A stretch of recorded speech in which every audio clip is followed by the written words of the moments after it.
వీరేమి చేయించున్నారో వీరు ఎరుగరు కనుక వీరిని క్షమించుమనేటువంటి మొదటి మాట ద్వారా దేవుడు మన పైన విరోధముగాను మరియు భారముగాను ఉన్నటువంటి ఆ యొక్క మరణ పత్రమును సిలువకు మేకలతో కొట్టివేశాడు.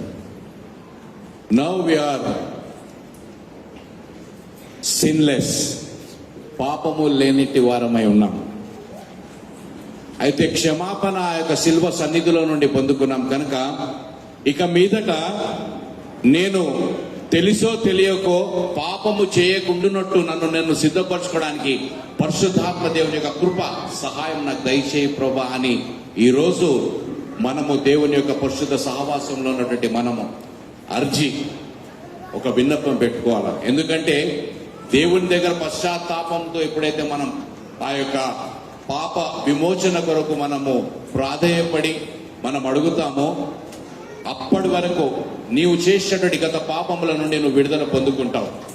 ఇక మీదట నువ్వు చేసే ప్రతి పాపము కూడా, ప్రతి తప్పు కూడా, ప్రతి అనాలోచితమైన తలంపు కూడా దట్ విల్ బి కౌంటబుల్, అది లెక్కకు తీసుకోబడుతుంది.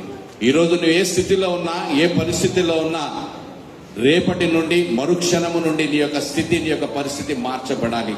ఎందుకంటే పాపాకారంలో ఉన్నటువంటి వచ్చినట్టు క్రీస్తు మనకి తన యొక్క మహిమా శరీరాన్ని అనుగ్రహించి మన పాప ఆకారం ఆ యొక్క సిలువలో మేకులతో కొట్టివేశాడు. అయ్యా, ఈ యొక్క క్షమాపణ అనేది, నూతన మనసు అనేది, నూతన ఆలోచన అనేది మన యొక్క హృదయంలో నుండి ప్రారంభించబడాలా, మన గృహములో నుండి ప్రారంభించబడాలా, మన సంఘ సహవాసంలో నుండి ప్రారంభించబడాలా.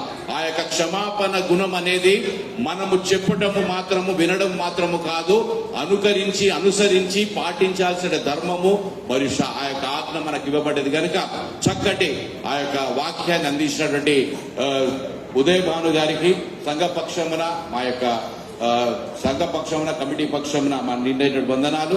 దయచేసి గమనించాలి, ప్రతి వర్డ్కి ఆల్మోస్ట్ హాఫ్ అన్ అవర్ అవుతుంది. Only 20 minutes. ఈ 20 minutes లో బైబుల్ రీడింగ్, ప్రార్థన మరియు ఆ యొక్క వాక్య ఉపదేశం కూడా జరుగుతుంది. Correct 3 o'clock we can go for the final ఆ యొక్క బెల్లో మనం ప్రవేశించవచ్చు. దయచేసి సమయాన్ని పాటించండి. ప్రతి ఒక్కరికి అవకాశము మనము సిద్ధపరచిన వారం అవుతాం. ఇటు సమయం